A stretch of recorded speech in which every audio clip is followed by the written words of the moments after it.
champs. Somebody give me a hat. Give me that hat. Vols 30, Auburn 29. Tennessee was able to eke out a victory in the 1997 SEC championship game, and all Peyton Manning wanted was a hat. I got a hat. Woo! I bet you that hat means more than any trophy, doesn't it? That's why I wanted to play. I wanted to get this hat. I'm a big hat wearer. This is the best hat in the world right here. Woo! 9 months prior, with the NFL beckoning, most were unsure if number 16 would even be taking snaps in the Vols' 1997 season. I made up my mind. I don't expect to ever look back. I'm going to stay at the University of Tennessee.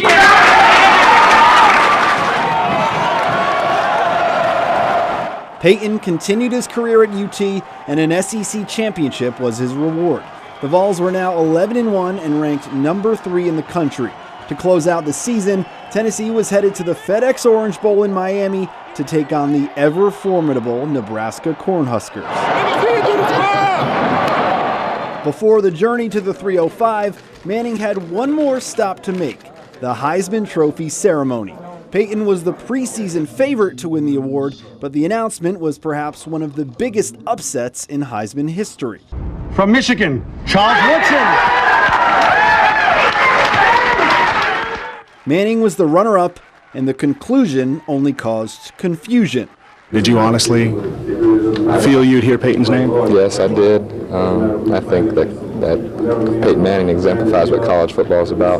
But I don't know how the voters vote for it, whether it's the best college football player. I'm surprised. I felt like if you're the front runner coming in and you have a great year and your team has a great year, that there's a good chance to win it. But again, I don't know. It tells you a little bit about the power of the press and television, and there's no sour grapes at all. I think it's a challenge when you start out as a preseason favorite. I really don't envy whoever is a preseason favorite next year, because when you start out on top, there's really nowhere to go but down. People are going to pick at you and try to bring you down. It's a challenge, but I've had fun this year. I've overcome the challenge. I never played for individual awards. I played to help my team win games, and I've enjoyed my senior year. The ever-classy Manning was glad this episode was over and was looking forward to playing in Miami and his final game as a Tennessee Vol.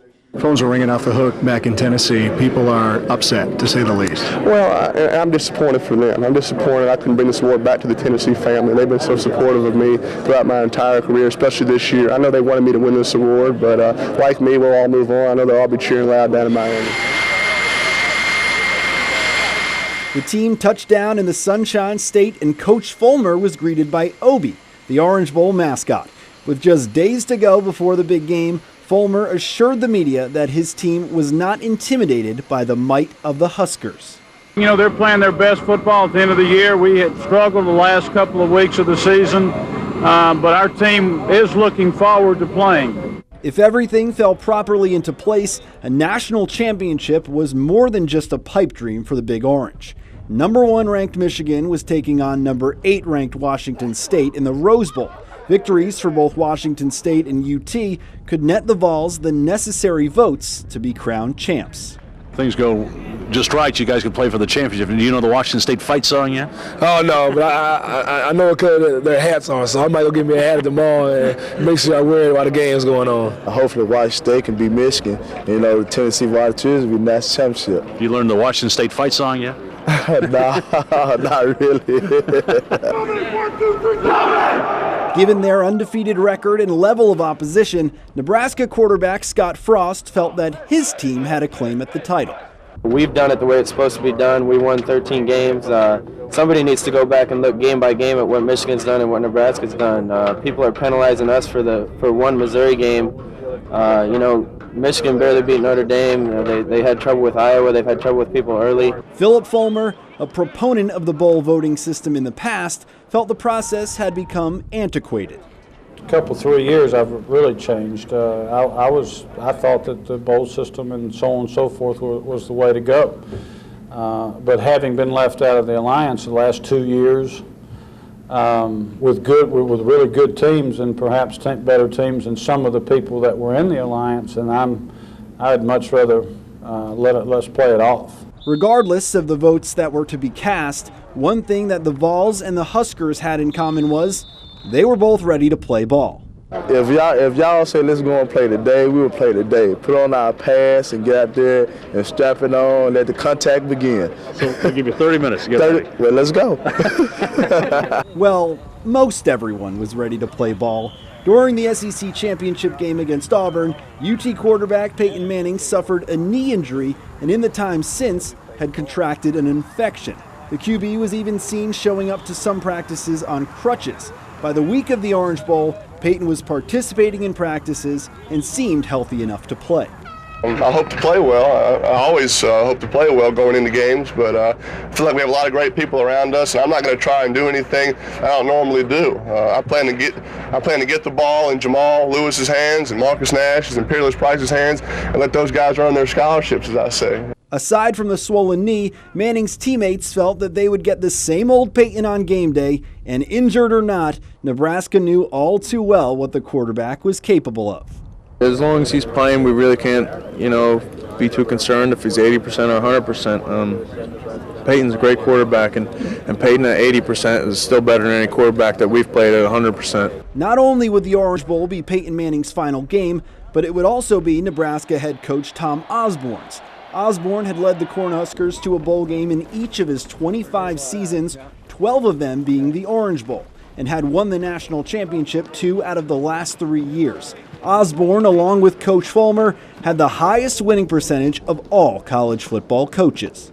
I guess if you talk to people in Nebraska, they'd say there have been some dips, but fortunately they've been not severe dips. They've been 9-3 and 9-2-1 and that type of things, which has been gratifying. The thing about Coach Osborne is he's never that dynamic about too much. I think the one thing that makes the biggest impression on you about Coach Osborne is how consistent he is. Osborne made it clear that he wanted his players to focus on the game at hand and not his retirement, as to not affect their preparation.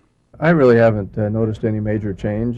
Players still come when I blow the whistle, and they still run plays when I want them to, and so that's very comforting to me, at least.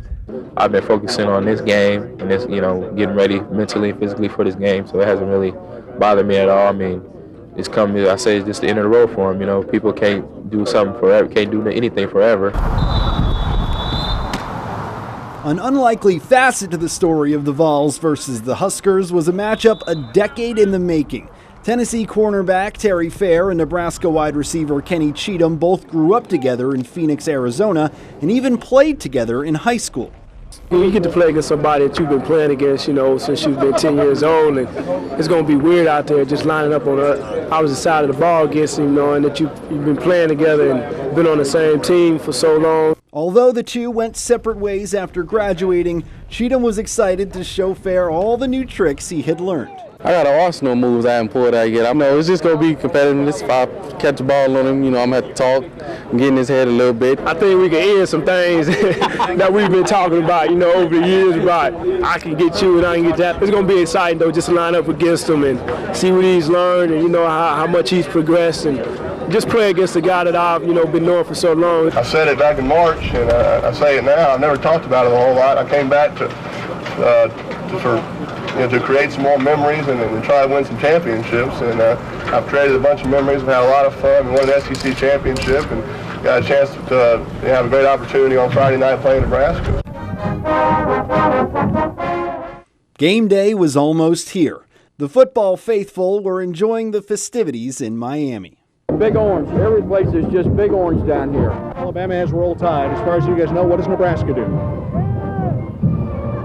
Good question. There is no place like Nebraska, dear old Nebraska, you. During the Orange Bowl parade, the news dropped that Michigan had beaten Washington State to maintain their #1 spot. I hate Michigan. It's wrong. It's just wrong. They didn't deserve it. No way. But the Vols is still #1.